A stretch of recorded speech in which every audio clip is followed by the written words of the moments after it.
Olha, tem um momento na carreira de todo especialista que é uma verdadeira encruzilhada, o caminho que leva da expertise técnica para a gestão.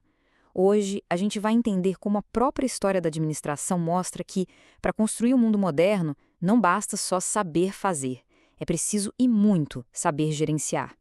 Então, vamos direto ao ponto.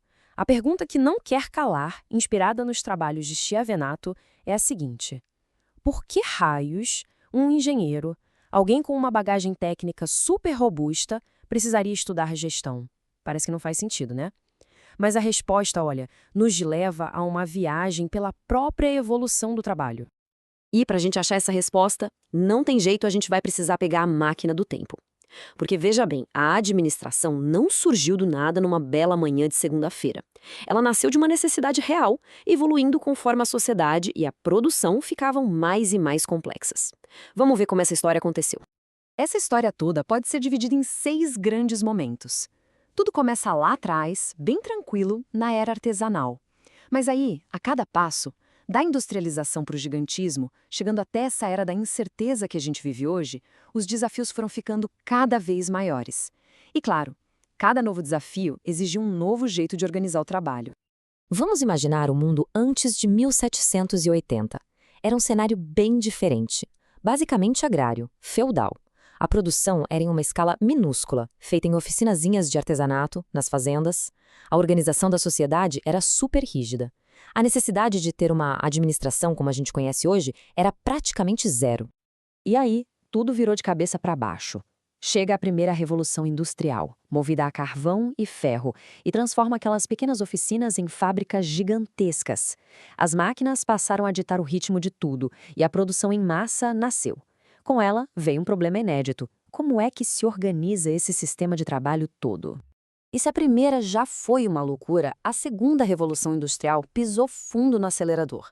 Agora, a gente está falando de aço, de eletricidade, da linha de montagem. Nasceram verdadeiros monstros industriais. A complexidade simplesmente explodiu. A pergunta era: como coordenar milhares de pessoas e processos com eficiência? Só na base da intuição, não dava mais. E esse caminho todo nos traz para hoje, para essa era que a gente chama de Era da Incerteza. Desde ali dos anos 80, o mundo dos negócios é isso, uma velocidade alucinante, concorrência vindo de todos os lados, uma complexidade absurda. Nesse cenário, gerenciar bem deixou de ser só uma boa ideia, virou questão de sobrevivência. E é aqui que a administração se torna a ferramenta-chave. Bom, diante desses problemas históricos gigantescos, era natural que surgissem mentes brilhantes para tentar colocar ordem na casa. Foram os grandes pensadores que começaram a criar de forma sistemática as ferramentas para lidar com essa nova complexidade. Basicamente, eles inventaram a administração moderna. A primeira grande resposta para essa confusão toda foi a chamada escola clássica. A ideia era até simples: vamos tratar as organizações como se fossem máquinas. E o que a gente faz com uma máquina? Otimiza. O foco era total na eficiência, em racionalizar cada tarefa e criar estruturas bem rígidas para tudo funcionar como um relógio. E os arquitetos dessa revolução foram esses dois nomes aí, Taylor e Ford. Taylor, com a sua administração científica, era simplesmente obcecado em achar a única maneira certa de fazer qualquer tarefa. Já o Ford pegou essa obsessão e transformou na linha de montagem, usando peças padronizadas e especialização para chegar numa eficiência que o mundo nunca tinha visto antes. Enquanto Taylor estava focado lá no chão de fábrica, o Henry Fayol olhava a coisa toda de cima. Ele foi o primeiro a dizer em voz alta que administrar é uma habilidade, uma profissão, que pode e deve ser ensinada. E foi ele que nos deu os 5 pilares que são a base da gestão até hoje: planejar, organizar, comandar, coordenar e controlar. E para fechar o trio de ouro da escola clássica, temos Max Weber. Para ele, a forma mais eficiente de exercer autoridade era através da burocracia. Mas calma, não é a burocracia chata que a gente pensa hoje.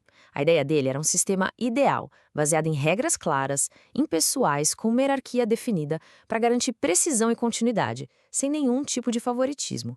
Só que tratar a organização como uma máquina tinha um limite bem óbvio. As pessoas não são engrenagens. Logo, ficou claro que o fator humano era a peça que faltava no quebra-cabeça.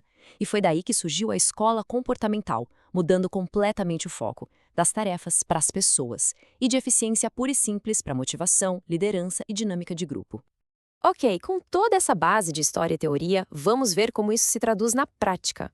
Quais são as habilidades que um administrador, seja engenheiro ou não, precisa dominar hoje em dia? O Robert L. Katz nos deu um mapa excelente para isso. E o modelo do Katz é essa pirâmide, que é genial de tão simples. Ele propôs que o sucesso de um administrador depende de 3 tipos de habilidades. Repara só, lá na base, no nível operacional, a habilidade técnica é a que mais pesa. Mas conforme a pessoa sobe na carreira para gerência, para alta direção, as habilidades humanas e principalmente as conceituais se tornam muito mais importantes. As habilidades técnicas são o ponto de partida. É o saber fazer específico de cada área. Programar, calcular uma estrutura, operar um equipamento. É o trabalho com processos, com objetos. Para quem está ali na linha de frente, executando as operações, essa é a habilidade mais visível e mais necessária. Em seguida, vêm as habilidades humanas. Elas são, digamos, a cola que une a organização. É a capacidade de se comunicar, de motivar, de liderar, de resolver conflitos, é saber trabalhar com e através das pessoas. E como o modelo de Katz deixa claro, essa habilidade é fundamental em todos os níveis da empresa. E lá no topo da pirâmide estão as habilidades conceituais. Essa é a capacidade de enxergar o todo, de pensar de forma estratégica, de trabalhar com ideias abstratas. É entender como o seu departamento se conecta com a empresa inteira e como a empresa se posiciona no mercado.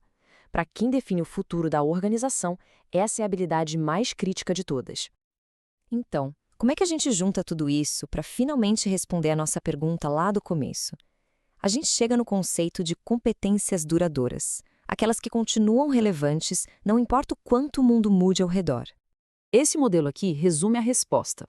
Para ter sucesso em qualquer área hoje, especialmente numa função técnica que evolui para a gestão, é preciso equilibrar 3 competências essenciais que estão totalmente ligadas: conhecimento, perspectiva e atitude. Vamos olhar cada uma delas. Primeiro, o conhecimento, o saber. Essa é a base, o alicerce de tudo. É o seu acervo de informações, o seu repertório técnico. Mas atenção, hein? No mundo que muda tão rápido, esse conhecimento precisa de atualização constante, senão ele vira peça de museu. Em segundo lugar, a perspectiva, ou o saber fazer. Porque não adianta ter todo o conhecimento do mundo se ele ficar guardado na teoria. Perspectiva é a habilidade de aplicar o que se sabe para resolver problemas de verdade, para transformar conceitos em ação. É exatamente aqui que a engenharia encontra a gestão.